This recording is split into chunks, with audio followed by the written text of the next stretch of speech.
Hi, this is David from 360 Immersive. Today we have the pleasure of talking to David Reyes from Immersive Experience Studios. Now, David is all about audio for virtual reality. Now, you know, audio is something that is, sometimes I view it as the poor stepchild. It's extremely important, but a lot of producers don't pay enough attention to that audio experience, especially with VR. Tell us a little bit about your passions, maybe some of your background, and why that is something we should, as producers, really pay attention to. Yep. I've been composing, working in music since the mid-90s. I've been playing music since I was a kid. I've worked in a number of technology roles, DTS, JBL. I've been in and around pro audio for quite a while. I've seen it evolve. I think we're in some really, really exciting times right now with VR and with the spatial audio solutions that we have and the horsepower. Audio is, if it's 50% of the cinematic experience, as George Lucas leads us to believe, then it's easily 60 to 70% of the VR mobile game experience. And so for that reason, I believe that audio is something that, as producers and content creators, we ought to be thinking about from the very, very beginning. Well, if you think about it, people talk about virtual reality movies, and yet it's all one big shot. And the only way that we can help direct or guide the audience, because we don't have the luxury of that tight shot right here, is using audio. Because we're framed up over here, we're looking around, all of a sudden we hear something over here, and that directs our view to where the director of the experience wants you to go. That's right. Yep. So whether it's 360 video, Dave, as you indicated, or a VR game, or an AR experience, audio is yet one more tool that content creators can use to cue, to direct, to inform their players, right? The folks who are undergoing this experience, because it is something that is truly 360. Remember, your ears are the only truly 360 sense that you have. So explain that, because I think most people are going to go, what? I mean, I can look around. Yep. So you're, there's one of the great things about being in this space right now, as I mentioned, spatial audio, which is really the culmination of kind of three different areas, right? Ambisonics, psychoacoustics, and wave field synthesis. These are tools and techniques that have been with us since the 1950s, the 1970s. There's been a lot of studies done on how we hear and how we perceive sound. It's actually a very complicated system, but we know some basic rules of thumb, and I share these in my material, in my presentation.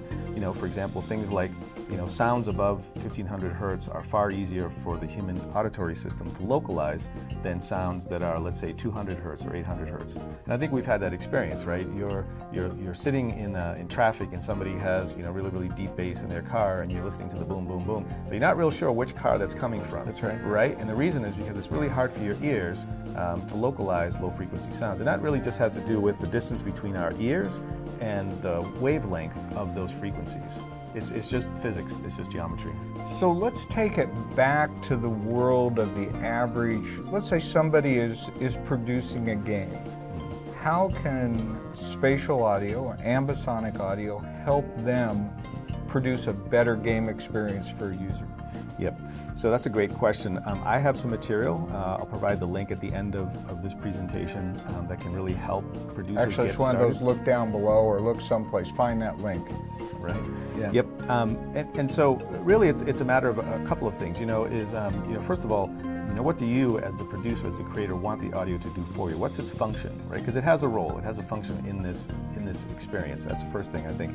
The second is, what's your budget? Are you going to, use free samples? Are you going to use samples from the internet? Are you going to hire a composer like me or a sound designer? How big or how large can you make this? How much do you have to squeeze? You can still create a great product, within the constraints of your budget, right?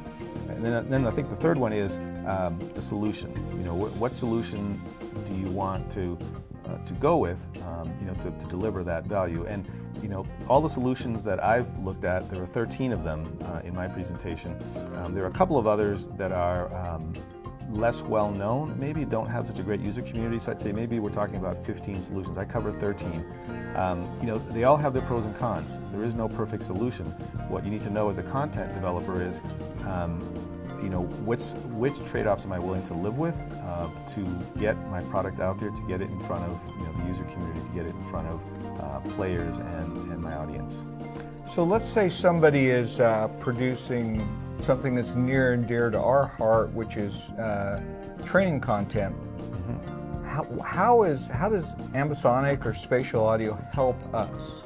Yes, great question. So I think it helps in a few different ways. One is creating that sense of presence, which we hear a lot about in VR videos. And for me, presence from an audio perspective means the ambiance in the room, any sound design that cues the listener in terms of place, setting, situation, what's going on, right? And then the other is any audio cues, voiceover, or music that you may want to add to, again, create that mood, create that ambiance for the viewer, for the listener. Let's talk about something more. For instance, in a training scenario where we're definitely talking about situational awareness, and it can be workplace safety, such as maybe overhead crane or forklift training, or law enforcement, where that you have an active shooter situation. Being able to identify audio that in the real world would pull you over here, your attention, right, and have that same experience in a training piece, so that I'm looking here and I'm looking here and even maybe directly behind me. That to us is kind of that icing on the cake when it comes to a real meaningful experience that has value and increases retention. Right. And that's exactly what you're talking about. Yeah, exactly. And depending upon, again, your application, right, the role of audio, what your ultimate desired user experience is, right, in this particular case. Is it just a straight, documentary? Is it more of a dramatized piece? Yeah. If it's more of a dramatized piece, you can certainly use audio to create that mood, to create that. And we see that a lot with, reality shows, things like that on TV, right? Those would be 2D examples. We can certainly extend that to the 3D, to the VR, AR domain. So if somebody wanted to step into the world of spatial audio, ambisonic audio, obviously they could contact somebody like yourself. Yep. They could also, the latest Creative Suite from Adobe, they support to a limited extent ambisonic audio. Yes. But how else could they do it? I mean, do you have to buy some real specialized tools, or how's it done? Yeah, it depends on how much of the content you want to create yourself and how much you want to download or purchase. So, for example, if you want to create some recordings, some field recordings, let's say for a training video, or let's say to create some sort of a mood or an ambiance, there are plenty of microphone solutions. I know of about 8, all different price ranges that you could use to create. So if you want to do that type of recording work, you'll need to buy one of those microphones and a laptop. They're fairly easy to use. You may need some sort of an audio interface just to give you a bit more flexibility in terms of your audio sources going into the laptop. So depending upon the cost of the mic, the audio interface, not that expensive. You'll need some headphones, monitoring. So that's if you want to do some field recordings. If you just want to get samples from the internet, download music, that sort of thing, ultimately, I think what really dictates the tool is the application, obviously. So if you're going for mobile, let's say if you're all about mobile and you really want a spatial audio solution that's highly optimized for mobile, Google Resonance Audio is a great solution, right? That would be a headphone-only solution. If your application is, let's say, a training video where you've got a room full of people and they're all experiencing this training situation as a group, as a team, you'll need speaker output. Some of the solutions that I've reviewed support what are called higher order ambisonics, all the way up to 24 speakers. But that may not be appropriate for mobile, right? That may be more of a PC-based solution, right? So it really depends on, I think, as we said, the function that you want audio to perform. What is your ultimate rendering situation? Is it over headphones, binaural listening? Is it over speakers? Some sort of a higher order ambisonics type situation, right? And then your budget and your time I guess, investment on, how much of this content, audio content, you want to create yourself. Do you want to hire out, composers, sound designers, or do you want to try to download from the internet? One thing I'll caution, and I see this a lot, producers who maybe don't have a lot of audio, background, is trying to marry, pre-recorded audio that you download from the internet, sometimes can be a lot of work. You can wind up dicing and slicing your way to the point where the audio just doesn't really fit or doesn't really hang together. Sometimes it's just easier to hire someone like me, or a composer or a sound designer, who can take your vision, right, and really give you something that's customized for your application. So the bottom line is that paying attention to audio, whether it's a computer-based project like a game, or whether it's a video-based project, your first 360 movie or training or entertainment, it's all important. It is. It's really important to think about this from the very beginning, just like anything else, only because the content drives the audio drives the content, and it goes around and around and around, until you finally decide that you're done. So it's really, really important to be thinking about this up front. It's also important, I believe, whichever technology you believe will work for you, to do some tests, to do some proof of concepts, some prototypes, just to really test the technology before you invest a lot of time and energy. Again, every one of these solutions is different.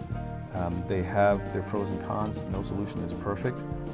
Some are free, some you have to pay for, but I think you want to do some tests up front to convince yourself that this is really a solution for you before you spend 6 weeks, 6 months, a year on a solution. Then realize that you need to back up and rethink the solution and rip out a bunch of code or redo a bunch of content, right? That's a very, very expensive lesson to learn. Absolutely. Yeah.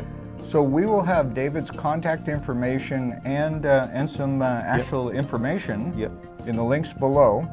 And for today, David, thank you. My pleasure.